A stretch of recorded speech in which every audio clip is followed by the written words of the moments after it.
There we go. There's my sound effects. Now I'm ready to go. One of the most fun things about doing this show is obviously getting to talk to you guys and all of that. But one of the most frustrating things as the host of this show is that every time people log on, they just start talking right away. And I'm like, wait a second, we're doing a show. I need some content, baby.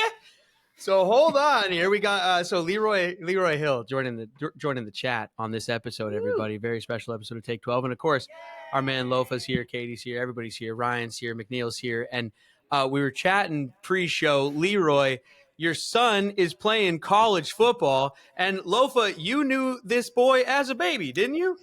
Yeah, he was taller than me then, and now he's even taller than me. He's a 6'4" corner. But during our rookie year at camp, Leroy had him during he was born during camp, right, Leroy? Right. His birthday is August 30th. So we were 3, preseasons in. And I was almost scared to ask the coach, hey, can I get up out of here and go see my baby boy?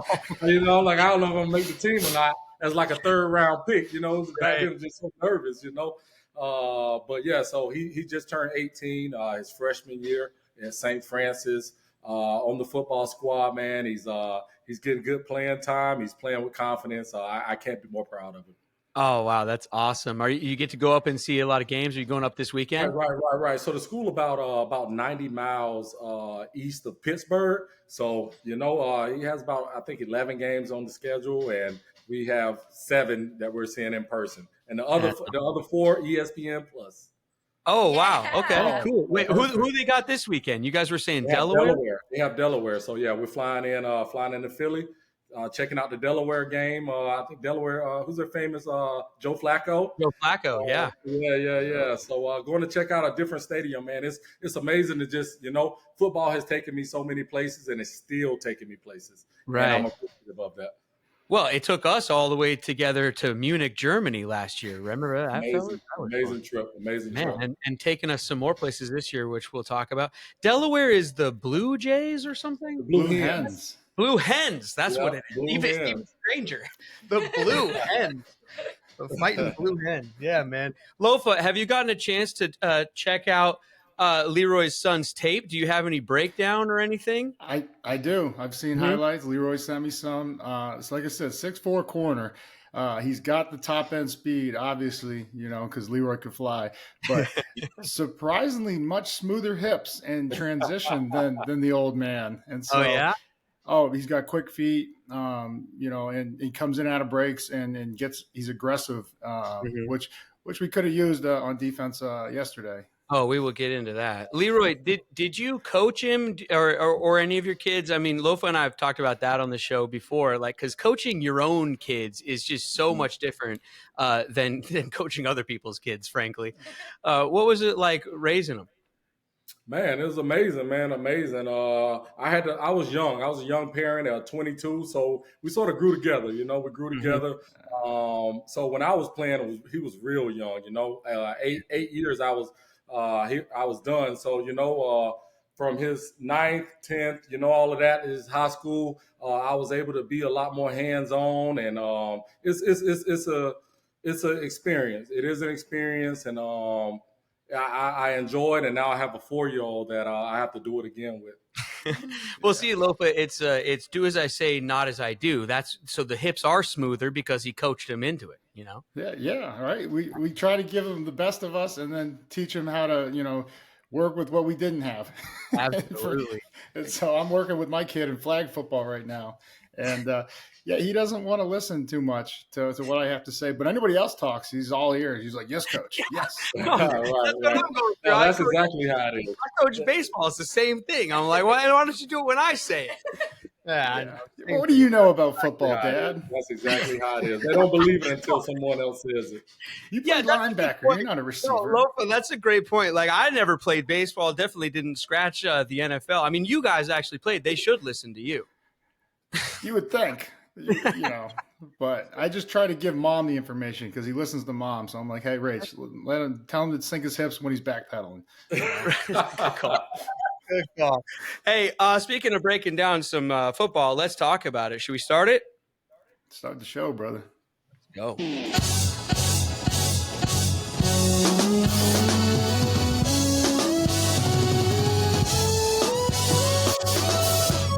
Take 12 if you want the run uncut. Yeah. Unapologetic from the jump. Yeah. And no politics in this club. Just dirt from the streets and the creeks in the mud. Take 12. Best podcast for the Seahawks. #1 sports talk. Yeah, we got it on live. Take 12. Every episode 12 hot takes. And we reppin' for Seattle, my place.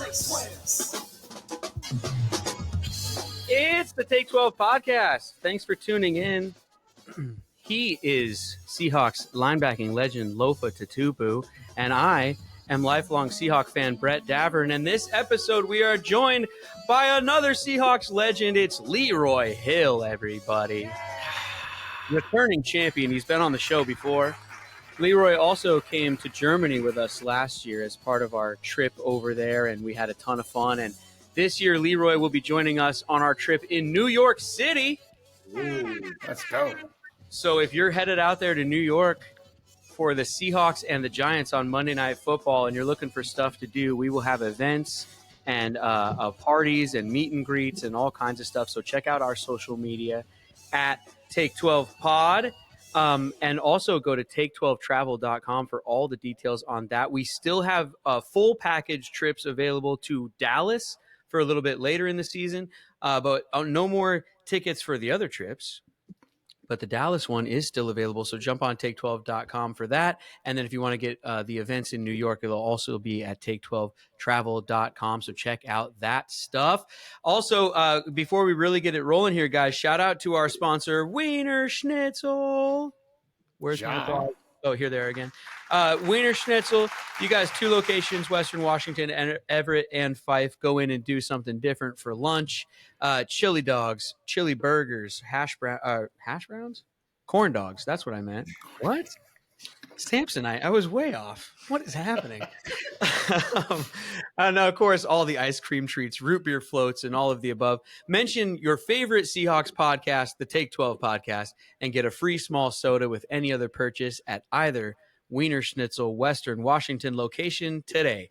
Fellas, week 1 is wrapped up. It's in the books. Lofa, I asked you if the NFL was scripted last week or a few weeks ago. If this is the script, this is a strange script. What the hell is going on? Not only with our Seahawks, but around the league. There's so much to talk about. I want to start with our Seahawks, and then we'll move to the rest of the league. So, guys, Lofa, you and I were both in the building. Leroy, I assume you were watching. Let's just start with some initial thoughts. Lofa, go for it. Well, the good news, Bobby's back, and he had 19 tackles. Okay. I think that's the end of the good news that I have for you today. Just a tale of 2 halves. And, so where would you like to start, Brett? Well, okay, then we'll break it down. So Lofa just wants to shout out Bobby, and then okay. So Leroy, initial thoughts on the game? It's pretty much what Lofa said, man. Bobby was a lone bright spot, man. He was everywhere. He still got a lot of juice in those legs. But besides that, man, I expected more from the offense. I thought they would be a little more high powered, and I didn't expect the Rams to move the ball with a Cooper Kupp-less offense as well as they did. Mm-hmm. Very true. Oh, a little loud on that one. Lofa, yeah. I mean, okay, so let's get into it. Let's start on defense because ironically, you even said leading up to the game, you were like, as a defensive guy, I'm actually super excited to see the offense. However, based on what happened in the second half, I want to start with the defense because a lot of starters didn't play all preseason. I wrote that down just as maybe there's something there. I don't know. And then, and a lot of Seahawks fans are going after Trey Brown. He didn't play his best game. We got guys who were out. There are excuses to be made if we want to, but then again, I mean, come on, this is no excuse league, isn't it? So let's chat defense and go ahead and start breaking it down for us. Played great in the first half, right? Mm-hmm. And then the second half, I don't know if we got tired. I know time of possession was tilted in their favor almost 2-1. Were they 40 minutes to 20? Yeah, and Leroy knows we've been out in the field some games for 70, 80 snaps, and everyone looks slow at that point. And so Yeah. they wore us down is really what happened. We couldn't get off the field. That's not just our fault. They did some great things. Kind of just, which is it the pass rush that wasn't there, or is it, the secondary not being aggressive enough? I thought we sat back a little too much and caught routes rather opposed to going and matching those zones. And can I take D, all of the above, please, on that? yeah, dude, From it me? was yeah, and it was ugly. So 11 of 17 on third down, and I mean they were doing McVay. He's a masterful play caller. They were doing some stuff that I've never seen them do. 3rd and 5, and he actually ran a draw. We're all backed up at 6 yards. I don't know why we're behind the sticks if we're going to aggressively match any routes. And so this it went hand in hand with we couldn't find our balance, and really didn't take anything away from them. They could have ran the ball more because Akers and Williams were going off. 2 guys that were not healthy last year. Stafford was not healthy last year. These guys are revamped, and they do look real. And I just got to give a credit to their defense. I know we'll get there, but they were bringing the heat. Well, let's stay with ours. Leroy, the big emphasis coming into this season had to be let's stop the run, right? And they couldn't do that, especially as they continued to wear us down.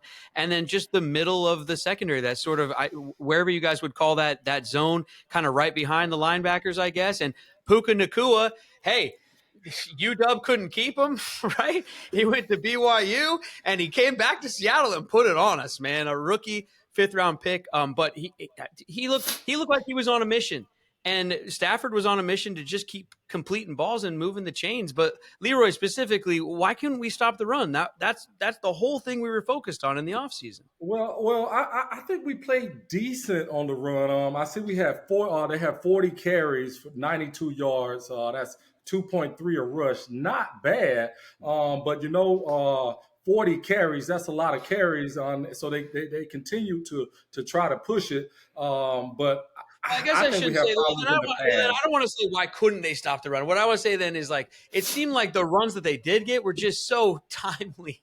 It's like just when you needed the tackle, when you needed to make the tackle. I mean, or when you needed to be there, it was like, oh no, here we go again. Kind of a thing. Right. Yeah. Again, like Lofa said, it was an imbalance, man. I think they hit their offensive coordinator called a good game plan. He knew where to hit, when to hit. And they just, time of possession, like you say, 11 or 17 on third downs. We couldn't get off the field. Stafford was on point. The receivers were catching everything, and they kept our offense off the field, and they were able to just wear us down slowly.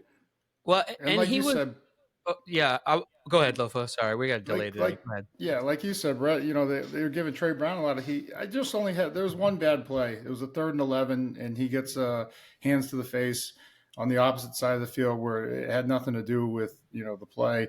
But I thought what I love about Trey, he challenges guys. He gets up there and gets after him, and so. That's really what we need to do more of, and especially when you talk about that intermediate zone right behind the linebackers. I feel like we play a little too close to the line of scrimmage as linebackers, and if we just back up 6 yards, if you want, because Bobby and Brooks got the speed all day to get downhill and make a tackle on a run at 1 yard, 2 yards. I did love that they were playing in the backfield. They had a couple tackles for a loss each, some nice hits out of Brooks too, but just it has to be an area of emphasis going forward that we have to protect that 10 to 12 yard area. Yeah.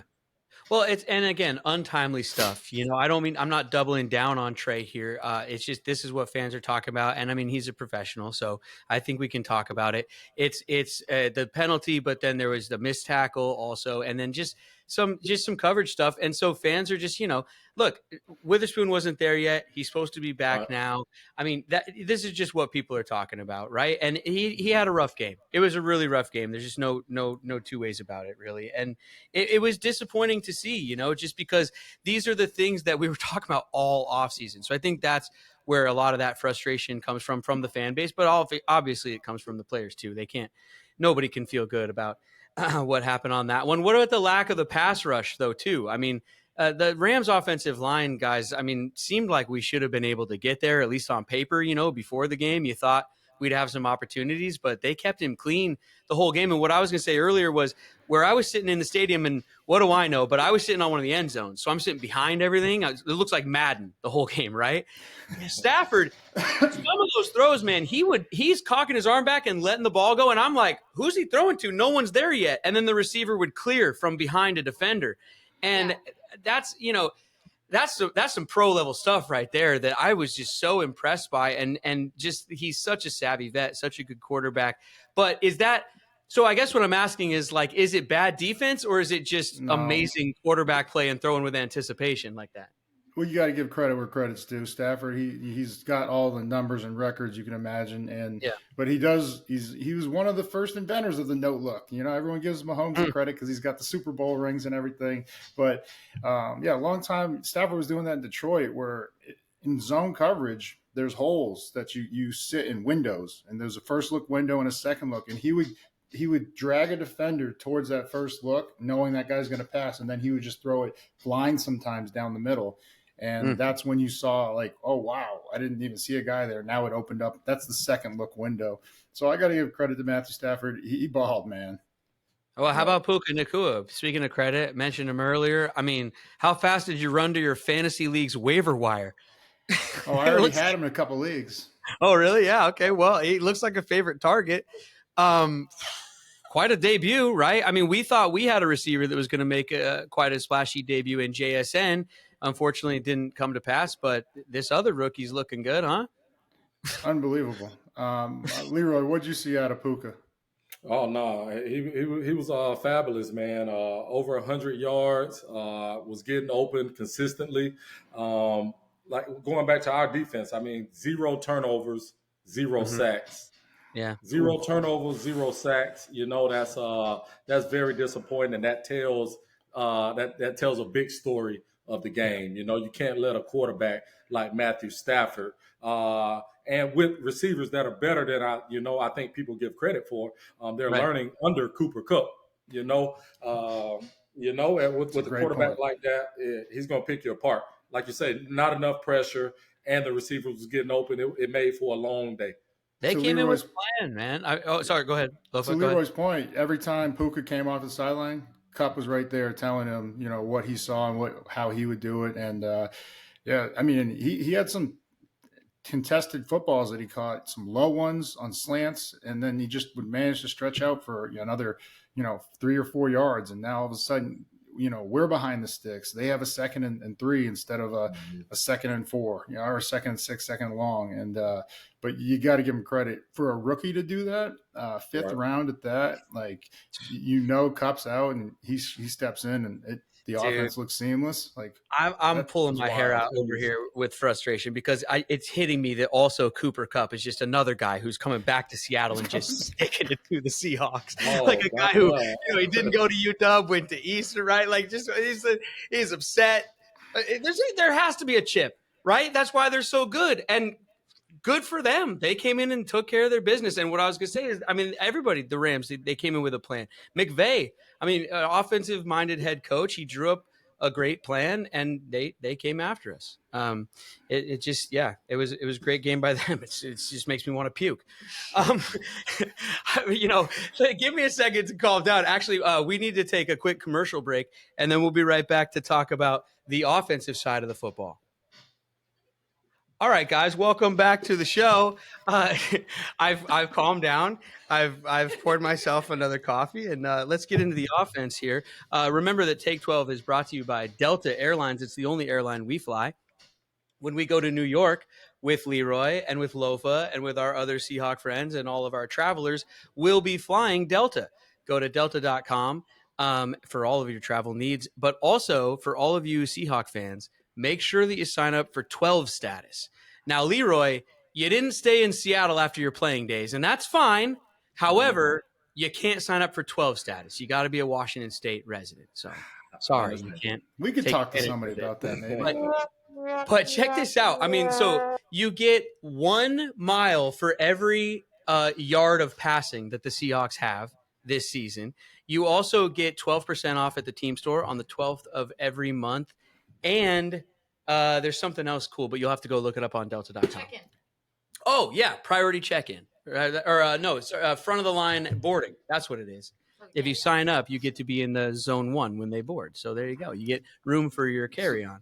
Delta. So our fans got 112 miles yesterday. Right.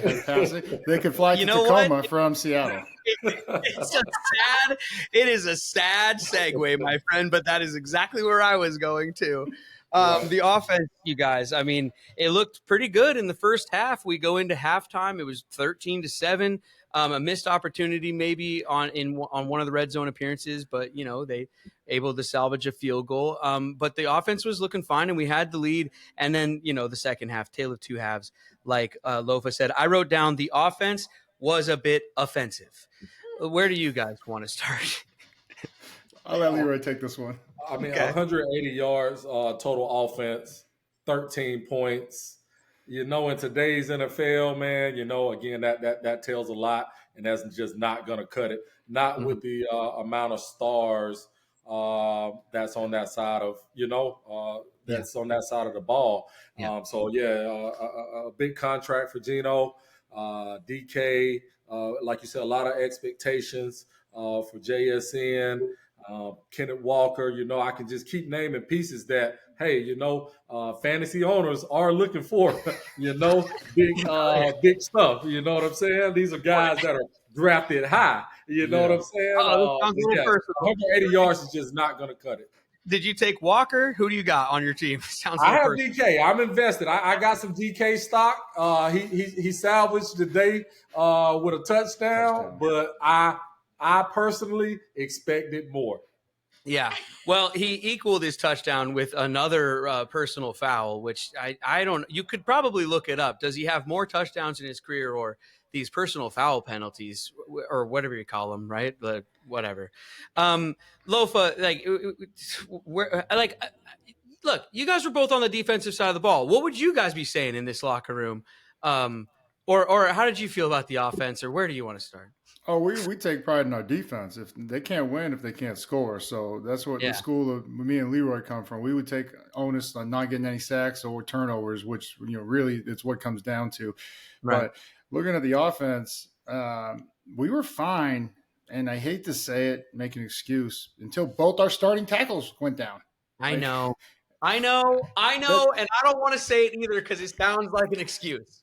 But it changes everything. But they didn't have a great offensive line either.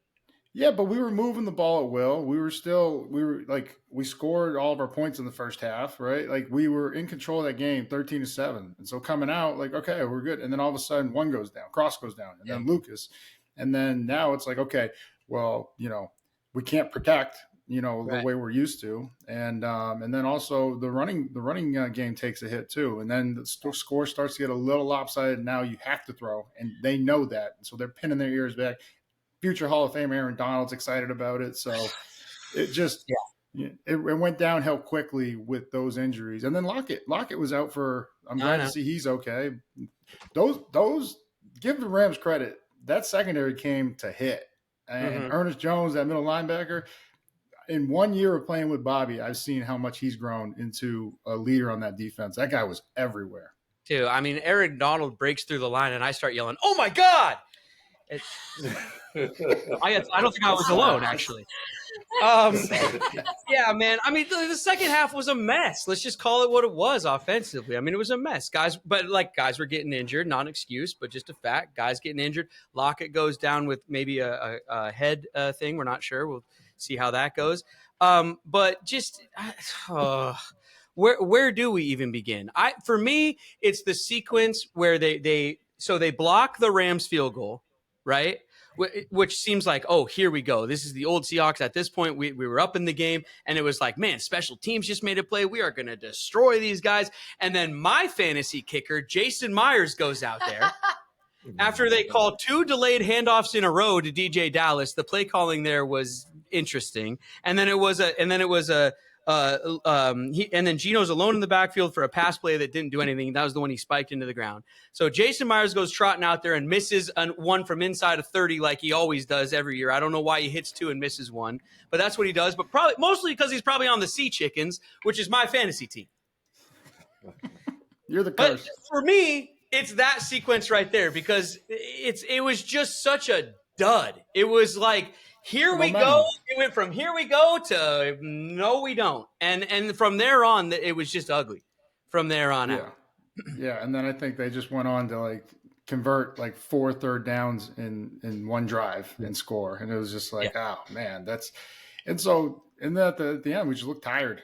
Like that's hasn't this been the problem for a couple of seasons though? I mean, we've been doing this show for 3 seasons, and I feel like we're having the same conversation, which is time of possession is lopsided towards the other team, and we're not getting turnovers, and then the offense is a bit limp. I mean, how many seasons in a row? You know, it's week 1. Relax. Okay. All right. Relax. They're gonna get it right. I just hope our tackles are healthy. Hey, what about then? Don't tell me to just relax. What about the players? Because some loss of composure towards the end of the game, a little bit, right? I mean, just penalties in a row, encroachments in a row again. Like like it's not just the personal stuff; it's the other stuff too. Like a lot of flags towards the end, which we didn't really have in the first half, also. Yeah, well, I mean, I can only point to like the fact that guys were on the field all day, and like when you're tired. That's like when the fundamentals come into play is you got to focus and do your job. And sometimes it doesn't happen. And sometimes people lose their cool. It's an emotional game. It's a rivalry game, division. And it's always been chippy. It's always been chippy with them, the Niners, and you just can't make things personal. And I'm speaking to the DK, foul or flag that, just he's a fiery competitor. This is what Pete loves about all the guys he brings in. They are absolute dogs, and they are going to go until they can't go anymore. But you have to know when to just reel it in and not, put yourself above the team, in that situation. He'll learn from it. Well, and it's been reported that him and Pete had a lengthy conversation about it. What do you think that conversation was like? Just telling him he's one of the leaders, and as a leader, not just by your words but your actions. Other guys take notice, and some of the young guys, they're impressionable, and they're just like, oh, so like fuck it, let's go fight, because that's the mentality. He plays like a defensive player. That's what I love about him. But you have to keep your composure at all times, and just even if the guy's talking shit, just let it go, man. Like get him on the next play before the whistle. Well, and this is what they try to one of the bigger names. No, especially as one of the bigger names. You have to do the right things. You know what I'm saying? And you can't let the crowd or your teammates, like you said, the younger guys, see one of the bigger names do that. Well, you guys both of you have been out there on the field. We know all the talking that goes on.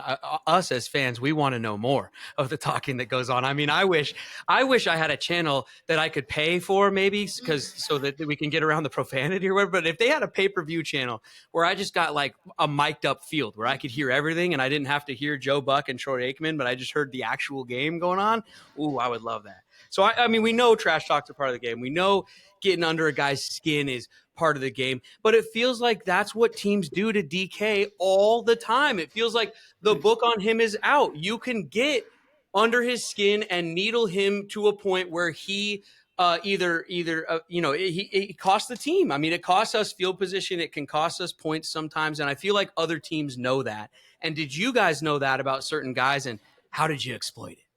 Yeah, well, no, it does.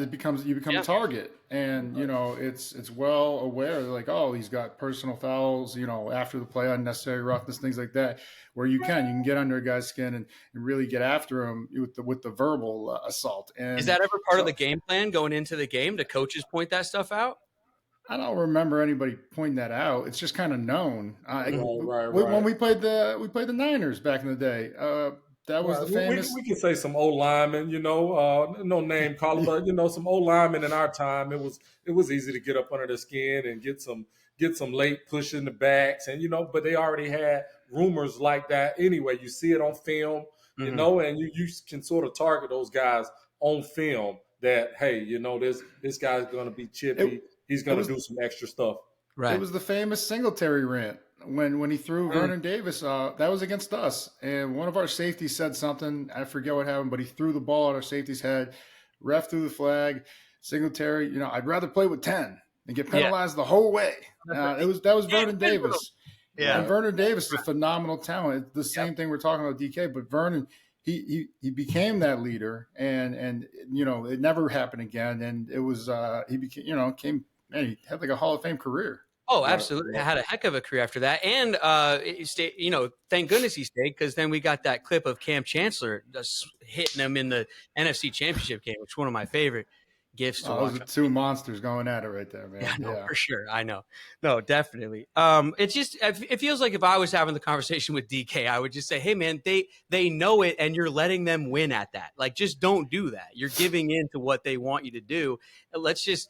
I know it's hard because, dude, I get it. You're a competitor, but like, let's just go score a touchdown on them and then point to the scoreboard instead. Yeah, absolutely. They'll find a way to handle it, and he'll get it under control. He's too good of a player not to, so he'll figure it out. I'm going to move to around the rest of the league unless you guys have other stuff from the game. The last Seahawk note I have here from McNeil is obviously the Jason Peters signing. He's coming in, starting on the practice squad, and then where he was last year. But, I mean, this guy's most likely, we'll see what happens with that. I don't remember what a Hall of Famer. Oh, he's a Hall of Famer. He's first ballot Hall of Famer. Yeah, exactly. I don't know. But, yeah. Uh-huh. So we'll see how quickly they can get him up to speed and all of that stuff. But it looks like Lofa and Leroy are excited about that one. So am I. Put him anywhere. Let him play whatever he wants, man. Anything else before we go on to the rest of the league? Shout out to Nick Bellore. So this is a play that no one's going to talk about. But when we punted and we downed it, if you don't down the ball and hand it to the official, you just touch it, like tip it, even if you save it, like everyone's going nuts. Mm-hmm. One of the Rams players was very alert. There's a rule where you can go and grab the ball and return it. And even if you fumble it, you get it back at the spot of the, initial touching of the ball. Weird one. Yeah. Nick Bloor, that guy grabbed the ball. Nick Bloor body slammed him in the end zone. I was like, no one appreciates that, but I do. I was like, so shout out to you, baby. Man, well, it's just heads up. That's being in the moment, and that's, knowing the rules. And so that kid from the Rams, smart heads up play, because we used to see Lockett do it all the time. He was like, well, why is Lockett grabbing the ball and trying to run after, they downed it? It's like, because it's a free play. And so knowing the rules is huge. Yeah. All right, cool. Yeah. Friend of the show, Nick, shout out. Let's look around the league. Epic Seats is another one of our sponsors. Let me tell you about them before we do that. Epic Seats, you guys, if you're looking for tickets or seats to anything, whether it's a sporting event, a concert, anything at all, go on epicseats.com. Don't use the other guys. Use epicseats.com. They're the ones we use around here. Use our promo code or mention us when you're dealing with them. Just got to say, hey, I heard about you guys on Take 12, and they will either hook you up with $12 extra in your pocket when you're selling your seats on Epic Seats, per seat, by the way. So if you got a block of like 6 seats you're trying to get rid of, do it with Epic Seats, and they'll give you that extra $12 per seat. If you're buying seats, they'll save you 12% when you spend $100 just by mentioning Take 12. Shout out to Epic Seats. Go to epicseats.com. Nobody beats Epic Seats. Epic Seats. Let's look around the league, everybody. It was a crazy, crazy weekend, like I said. I mean, the script was wild. You got KC losing in the home opener. That kicked the whole thing off. I mean, right away, we should have known we're in for a wild year, I think. I mean, no disrespect to the Lions. I'm just saying they blocked they blocked that kick, or something happened, and I just looked at my brother and I go, Lions are going to win this thing. And then it was just like there was a or something, and then the whole weekend just was strange. You got obviously what happened last night with Rodgers. Where do you guys want to start on the shenanigans that was the week 1 in the NFL? What you got, Leroy? Well, when I think about Rodgers, man, that's, that was our draft. He probably was the last player left in the NFL, I'm sure, from our draft. And, to see him go out like that, he had a hell of a career. He could come back, but the Achilles is tough. That was just a crazy story, man. Four plays in. I hate to see that. Dude, and I know, speaking of hate to see it, I know we live in the era of social media, of course, and video everywhere. But this stuff even happened with injuries back in the day. I don't want to see that video again, please. I'm so like it's making my teeth hurt watching that thing over and over and over. It's like the Theismann video, It's like, yeah. Lofa, thoughts on Aaron? I always like to put a positive spin on things. He has had a Hall of Fame career, and he's going first ballot for sure. Super Bowl, 4 MVPs, storybook career. I hope he comes back. I bet you he does. But the positive spin I want to put on is Zach Wilson, who's taken a lot of shit, brought these guys back to a win. And I know they had a punt return from a rookie that won it, but just it was awesome to see a kid get some, validation, after everything he's been through. Because, the media is tough, and social media too, but I was happy for that kid. As sad as I am for Rodgers, I was happy that kid had a great, triumphant moment, and hopefully it goes well for Saleh and them, because we played for Saleh, and he's a great guy, great leader. Right. Brick too, old Brick, the coordinator. So hopefully they can keep things going with that defense. The one funny social media thing I saw was there's a bar in Green Bay, and and they said if you get to drink for free as long as the Jets lose. And so Rodgers goes down. No one was celebrating that. They were just like, they were actually kind of sad because you're celebrating the free drinks they thought they were. But they're like, they all start racking up these fucking tabs. And then all of a sudden the Jets come all the way back and win. And the look on everybody's face when they have to pay their tab was like, what the fuck just happened? Dude, there was a table that was playing credit card roulette too. Oh my God! Wolf almost vomited. they were there for several hours, racking up those bills. Like, we got this, go Bills, and nope. Yeah. Oh man! I tell you what, though, it seemed like the NFC put out some good product, though. Absolutely. The whole offseason has been, how powerful the AFC is, and the NFC came out with a lot of good showings. You're talking Dallas, you're talking Detroit, Philly, going up to New England, I think a lot of those top NFC teams are, more decent than people think. San Fran going to Pittsburgh, though it was a big NFC showing weekend.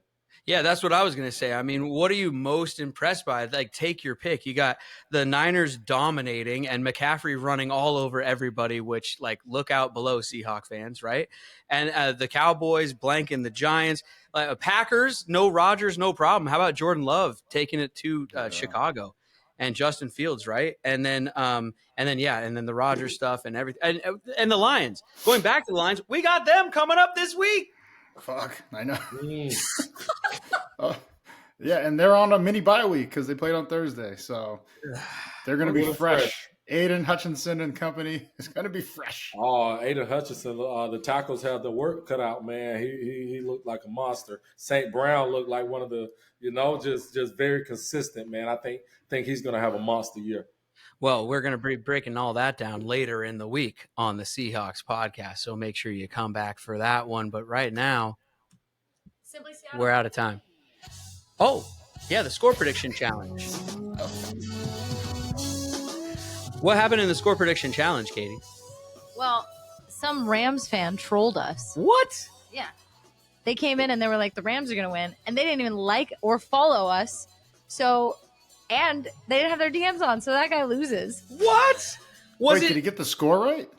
What was but he said that the Rams were going to win. But it was close. It was the closest guess. The closest guess, and we got trolled. So you know what? The rules state very clearly: you got to like and you got to follow. Oh, okay. So yeah, read the fine print, everybody. But Lofa, I said this when we were predicting. I said no one has ever predicted a Seahawk loss, and it is called the score prediction challenge. So what do we do if someone predicts the other way and then gets close enough? If they like and follow, we have to give out the prize, don't we? Yeah, but it's our show. We do what we want. Okay, well, I'm just saying for the future, but we're not giving it to this a-hole. No way. All right, get out of here. All right, good. All right. Lofa sounds like he doesn't want to give it to anyone ever. I want to send that Rams fan some fucking Hawks gear. That's what I want to do. All right, I like it. Wait, whose account was it called? Johnny Hecker Official? Oh man, you guys, we will be back later in the week to break down what's going to happen with the Lions this upcoming weekend. Leroy Hill, thank you so much, my friend. Thanks for being on the show today with us, and and No, helping I to appreciate y'all. ease our Thank you. sorrows. Thank you, We will man. see I you. can't wait to see you guys in person. That's what It's I was gonna going be to say. We awesome. will see you in person in New York City, my friend. And if you guys want to see Leroy and Lofa, and there will be some other Seahawks there. I mean, Lofa rolls deep. So if you guys want to do that, check out take12travel.com. For producer Katie and Lofa and Leroy, I'm Brett. Thanks for listening to Take 12. Today, we'll see you later in the week. Good night. Let's put our hands in the middle. Lofa, break it down. Oh, Leroy, you want to break it I down? got you. Hey, baby. Hey, good to see y'all, man. Hey, Hawks on 3, baby. 1, 2, 3. Hawks. Go Hawks.